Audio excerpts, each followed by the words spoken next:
coincides planetarily with the sun. Chocolate is an octave of sun energy. Same octave as serotonin. It's on the same octave. All right, so we've got a question here. Durian, his face. Durian Skeletor. Remember, folks, fructose is very fattening. Very fattening. Okay, question. Let's get into it. Let's be serious now. Enough playing games. We have a question here from a 16-year-old graduating this summer. Homeschooled. Nice.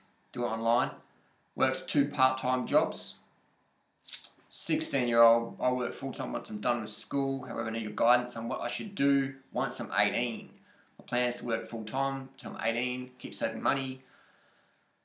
I would love to do fitness and health, of course, to help people eat better. And I love outdoors and exercise. Awesome, man. That's when your experience of life is enhanced by Mother Nature and being outdoors and fitness.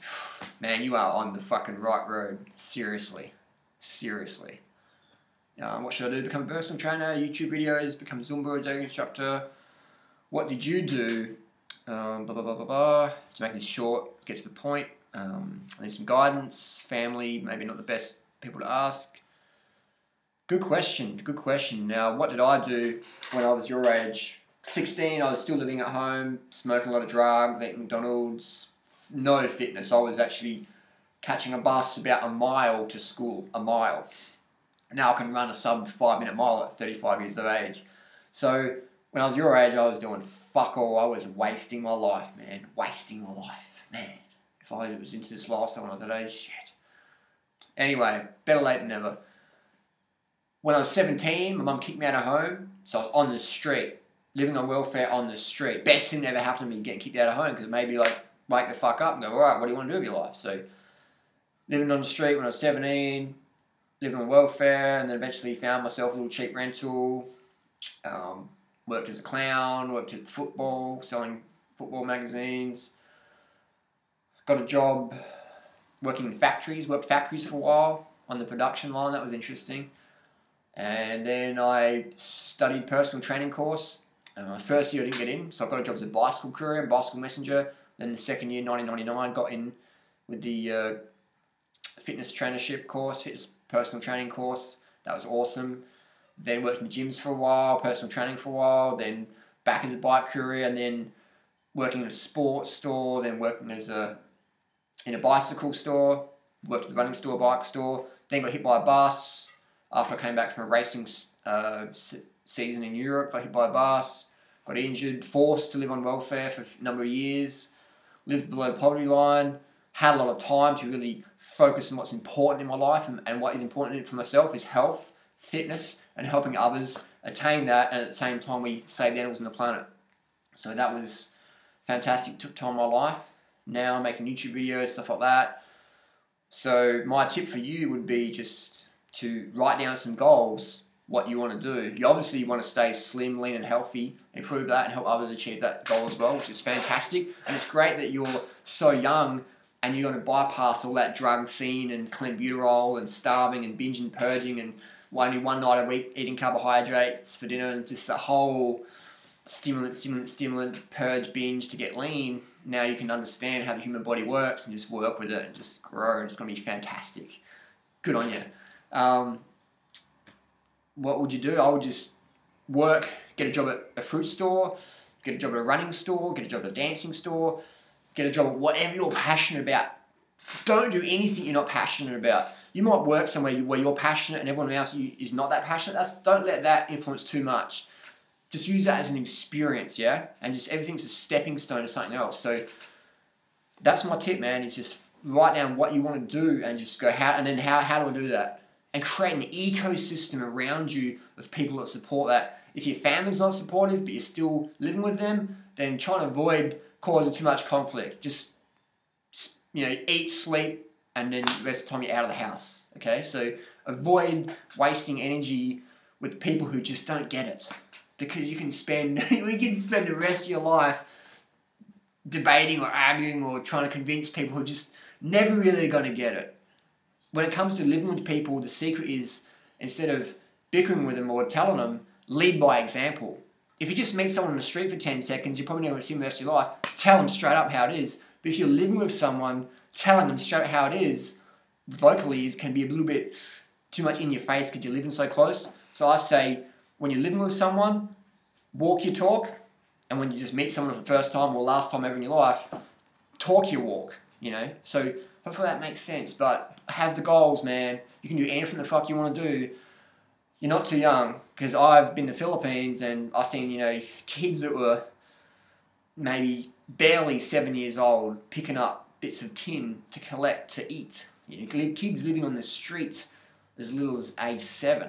You know, so go to India, go to Philippines, and go to places like that, and you'll see what I'm talking about. So you can volunteer with things, but just do what you're passionate about. Get into it. You know, you might get a job at a running store, and you don't like people that work there, and you go to another place and you like it better, or you go, fuck it, I'm here to do my job, I'm going to focus on that and not focus about anything else.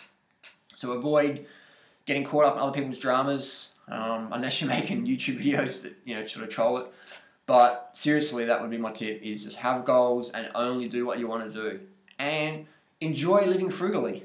Enjoy my haircut. I do it in front of a car mirror, a broken car mirror out the back with just a pair of shavers. So I don't spend a lot of money on meaningless stuff. I've got a power meter for my bike. I ride excellent bikes. I eat awesome nourishment every day. I live in a location. This house is pretty run down and beat up, but across there is, you know, I've got access to amazing training grounds, cycling groups coming past my front door literally. So I'm in a world-class location, living in a dump. It would be for a lot of people, but I'm not fussed with that, because my location where I live is more important than, you know, if the door behind me is like the latest gold door handle design or whatever meaningless crap that means. So live frugally, follow your heart, live with passion, and remember, every day is an adventure. Every day is an adventure, and every day can be a day to remember for the rest of your life. This morning I woke up, I did a 24-kilometre running race, the South Australian Trail Championships.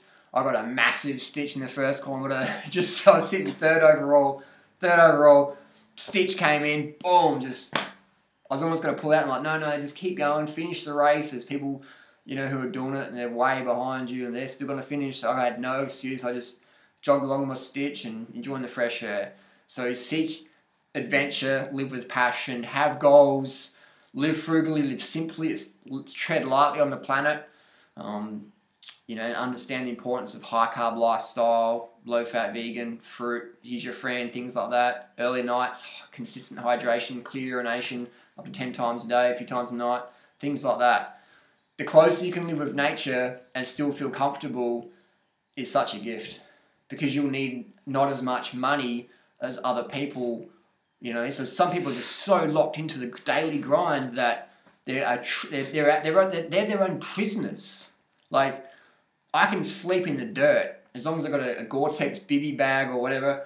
I can ride a bike that's 3 years old. It doesn't have to be a 2013 model or whatever. So I can wear shoes that I've had for a few years and they've got holes in them. As long as they work, as long as it's safe and it functions, that's what cares about. So avoid getting caught up in the Prada handbags and the Gucci perfume and just the nonsense, the $300 haircuts and the $50 haircuts. Avoid getting caught up in all that nonsense, because that is a one-way street to an unsatisfied life, because you're always comparing yourself with other people, and it's a competition that's never going anywhere. You get really good at doing things that are really dumb. Does that make sense? Like, wow, my haircut is like cost me $50 or $300, or my bike's worth, you know, whatever. But it's easy to get caught up in that thing, or, you know, my house. Just, you know what I'm saying? I don't have to go on about it. Live simply, have goals, follow your heart, live with passion, seek adventure, appreciate Mother Nature, eat simply, stay lean, clean, love it. Here's a picture of me, 2007. I was living on welfare at the time and travelling in Cambodia, volunteering at orphanages, and just I'm handing out rambutans here. And these kids, man, these Cambodian kids, they're just so grateful, you know. Like, you give them a rambutan or 2 rambutans, and the whole day they're stoked. The whole day, 2 pieces of fruit, the kids are stoked. So often traveling to countries like this helps you reground, rebalance, reappreciate, and develop that attitude of gratitude, because so many people in the world live very frugally and very simply and just very simply. And you can see that people over there, some of them get caught up in the rat race and they're not happy with what they got. And some people are like, man, this is all I want. I just want to grow my rice, eat my fruit, have my, my kids and my family or whatever, and be a part of the community and do well and do good. Base your achievement on how well you positively influence others.